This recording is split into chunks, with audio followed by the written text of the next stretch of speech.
Et si tout ce que le Paris Saint-Germain est en train de construire depuis 2 ans pouvait être fragilisé par un seul dossier mercato? Et si, au cœur de ce projet pensé pour dominer l'Europe sur la durée, le joueur qui incarne le mieux l'avenir du club devenait soudainement l'objet d'une bataille silencieuse entre grandes puissances du football européen? Warren Zaïre-Emery n'est plus seulement un espoir prometteur formé au club, il est désormais une pièce centrale d'un système qui a trouvé son équilibre, mais cet équilibre est aujourd'hui menacé par des intérêts extérieurs, des ambitions concurrentes et des dynamiques internes qui rendent la situation beaucoup plus complexe qu'elle n'y paraît. Dans cette vidéo, on va analyser en profondeur ce qui se passe réellement autour de lui, comprendre pourquoi la Juventus Turin est prête à tout pour le recruter, décrypter la pression qui entoure certains cadres comme Ousmane Dembélé, explorer la puissance financière actuelle du PSG sur la scène européenne, et surtout révéler les paradoxes internes qui pourraient influencer des décisions majeures dans les mois à venir. Reste bien jusqu'au bout, parce que ce que tu vas comprendre dépasse largement une simple rumeur de transfert. Zaïre-Emery, une renaissance qui redéfinit la hiérarchie. Il faut revenir quelques mois en arrière pour mesurer l'ampleur de la transformation qu'a connue Warren Zaïre-Emery, car sans ce recul, il est impossible de comprendre pourquoi son nom s'impose aujourd'hui comme un sujet brûlant sur le marché des transferts. La saison précédente avait laissé des traces, non pas parce qu'il avait disparu,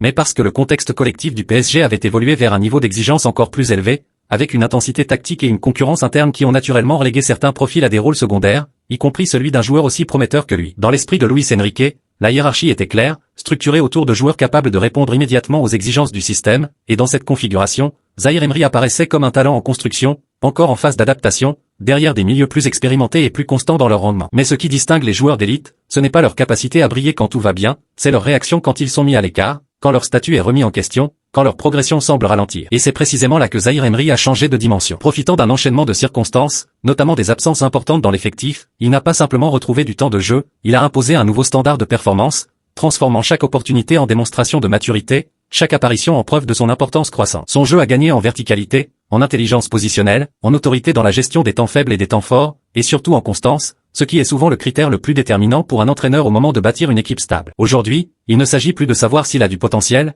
mais de reconnaître qu'il influence déjà directement les résultats du PSG, ce qui change radicalement la perception qu'ont les autres clubs de sa valeur. La Juventus, une stratégie ciblée et assumée. Quand un club comme la Juventus Turin s'intéresse à un joueur, ce n'est jamais le fruit du hasard, encore moins lorsqu'il s'agit d'un profil aussi jeune et déjà aussi structurant dans un effectif de très haut niveau. La Juventus traverse une phase de reconstruction ambitieuse, avec l'objectif clair de redevenir une référence en Europe, non pas seulement sur le plan historique, mais sur le plan compétitif, en bâtissant un effectif capable de rivaliser avec les meilleures équipes du continent sur plusieurs saisons. Dans cette optique, le recrutement ne se limite pas à accumuler des talents, il s'agit de cibler des profils capables de porter un projet, d'incarner une identité et de structurer un collectif autour de leur influence. Et dans cette logique, Zaïre-Emery apparaît comme une cible idéale. Son âge, son expérience déjà significative au plus haut niveau, sa polyvalence au milieu de terrain et sa capacité à évoluer dans des systèmes exigeants font de lui un joueur parfaitement compatible avec les ambitions turinoises. Mais au-delà de l'aspect purement sportif, il y a une dimension stratégique encore plus intéressante. La Juventus est convaincue qu'elle peut exploiter un contexte favorable, en s'appuyant sur la concurrence interne du PSG pour séduire le joueur, en lui offrant une promesse implicite de centralité dans le projet, ce qui, dans le football moderne, est souvent un levier de décision aussi puissant que l'aspect financier. Cette approche révèle une compréhension fine des dynamiques psychologiques du haut niveau, où le statut, la reconnaissance et la projection à long terme jouent un rôle déterminant dans les choix de carrière. La concurrence au PSG, force ou fragilité? Ce qui fait la force du PSG aujourd'hui peut aussi devenir, paradoxalement, l'un de ses points de fragilité les plus sensibles. La richesse de l'effectif, la profondeur de banc, la qualité des rotations et la capacité à maintenir un niveau d'intensité élevé sur toute une saison sont des atouts majeurs dans la quête de titres, mais ces mêmes éléments créent une pression constante sur les joueurs, notamment les plus jeunes, qui doivent se battre en permanence pour conserver leur place. Dans un tel environnement, la notion de statut devient floue, car même les joueurs performants ne sont jamais totalement assurés de leur rôle à moyen terme, ce qui peut générer une forme d'incertitude difficile à gérer sur le plan mental. Pour un joueur comme Zaïre-Emery, cette situation peut être interprétée de deux manières opposées. D'un côté, elle représente une opportunité exceptionnelle de progresser au contact de joueurs de classe mondiale, de développer une résilience mentale et de s'inscrire dans un projet ultra compétitif. De l'autre, elle peut être perçue comme un frein à son affirmation totale, notamment si d'autres clubs lui proposent un rôle plus central, avec une garantie de temps de jeu et une responsabilité accrue dans le projet collectif. C'est précisément sur cette dualité que la Juventus tente de construire son argumentaire, en opposant la stabilité d'un rôle clé à l'incertitude d'une concurrence permanente. La question financière, un frein relatif. Sur le plan économique, le dossier semble, à première vue, déséquilibré. Le PSG valorise Zaïre-Emery à un niveau élevé, cohérent avec son potentiel et son importance actuelle, ce qui place la barre très haut pour tout club intéressé.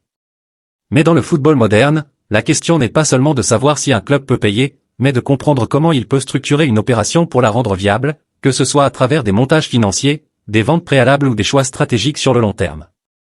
La Juventus, malgré certaines contraintes, reste un acteur capable de mobiliser des ressources importantes si elle identifie une opportunité jugée prioritaire.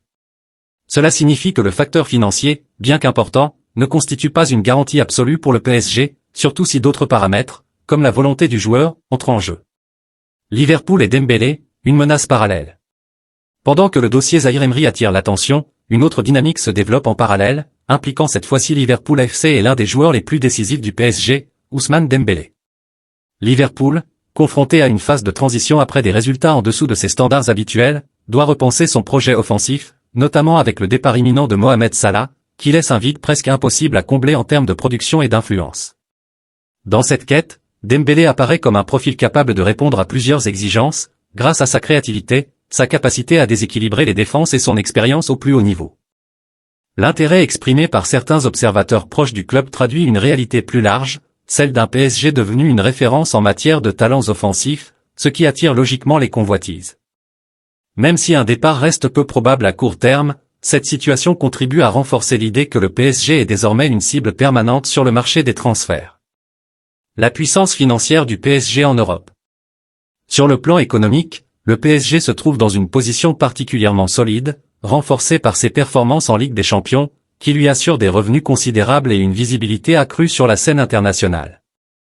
En figurant parmi les clubs les mieux rémunérés par l'UEFA, aux côtés du Bayern Munich et d'Arsenal FC, le club parisien confirme sa capacité à générer des ressources à la hauteur de ses ambitions.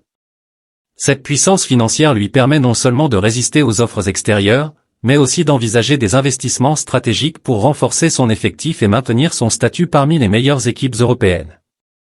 Cependant, cette solidité économique ne garantit pas une stabilité totale, car le football reste un environnement où les décisions ne sont pas uniquement dictées par des considérations financières.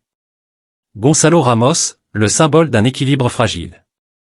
Le cas de Gonçalo Ramos est probablement l'un des plus révélateurs pour comprendre ce qu'est devenu aujourd'hui le Paris Saint-Germain, non pas seulement sur le terrain, mais dans sa manière de penser, de gérer et d'équilibrer un vestiaire composé de talents de très haut niveau.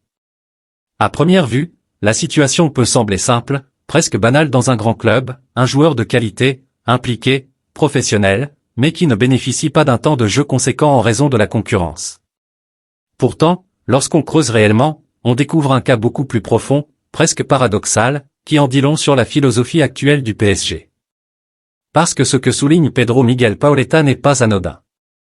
Lorsqu'une légende du club affirme qu'un joueur est le plus important du groupe, alors même qu'il ne joue que très peu, cela signifie que l'importance ne se mesure plus uniquement en minutes jouées, en buts marqués ou en statistiques visibles.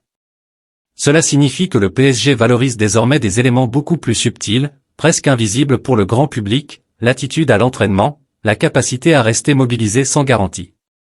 L'impact dans le vestiaire, l'énergie transmise aux titulaires. Ramos devient alors une sorte de pilier silencieux, un joueur qui accepte un rôle difficile, mais qui contribue activement à maintenir une atmosphère saine, compétitive et tournée vers la performance collective. Et c'est précisément là que réside toute la complexité. Parce que dans le football moderne, et surtout à ce niveau d'exigence, accepter ce type de rôle sur la durée est extrêmement rare.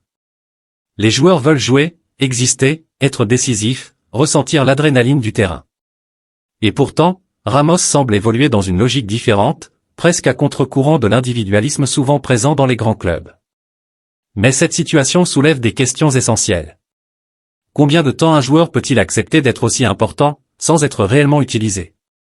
Est-ce que cet équilibre peut durer toute une saison, voire plusieurs années, sans créer de frustration interne? Et surtout, est-ce que ce modèle est reproductible avec tous les joueurs, ou Ramos est-il un cas unique? Parce que si l'on élargit encore l'analyse, ce cas révèle une stratégie très claire du PSG, construire un collectif où chaque rôle, même le plus discret, a une valeur déterminante. C'est une approche presque chirurgicale de la gestion d'effectifs, où l'entraîneur, en l'occurrence Luis Enrique, ne cherche pas uniquement à aligner les meilleurs joueurs, mais à créer une dynamique globale où chaque élément contribue à la performance finale. Mais attention! Ce type d'équilibre est extrêmement fragile. Il repose sur des facteurs humains, émotionnels et psychologiques difficiles à contrôler sur le long terme. Il suffit d'une frustration mal gérée, d'un sentiment d'injustice, ou d'une opportunité extérieure pour que cet équilibre se brise. Et dans un contexte où le PSG est de plus en plus exposé, où les sollicitations extérieures se multiplient, où chaque joueur est observé, analysé, convoité. Le moindre déséquilibre peut avoir des conséquences en cascade. Parce que si un joueur comme Ramos, exemplaire dans son attitude, venait à douter de son rôle, cela pourrait envoyer un signal fort au reste du vestiaire. Si même les joueurs modèles ne sont pas récompensés sur le terrain, alors quelle est la limite? Et c'est là que le sujet devient encore plus stratégique. Le PSG doit-il continuer à valoriser ce type de profil, quitte à limiter son temps de jeu?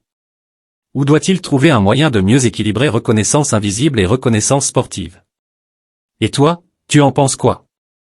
Est-ce que Ramos est un luxe indispensable dans un groupe qui vise les sommets? Ou un talent sous-utilisé qui pourrait exploser ailleurs s'il avait plus de responsabilités? Parce qu'au final, ce cas ne concerne pas seulement Ramos. Il reflète toute la complexité d'un PSG en construction, toute la difficulté de gérer un effectif élite. Et surtout, toute la fragilité d'un équilibre basé autant sur les performances que sur les hommes. Un moment décisif. Aujourd'hui, le Paris Saint-Germain ne se trouve pas simplement dans une phase importante de sa saison, il est face à un véritable point de bascule qui pourrait redéfinir en profondeur son identité sportive, sa stratégie de gestion des talents et même sa position dans la hiérarchie européenne pour les années à venir.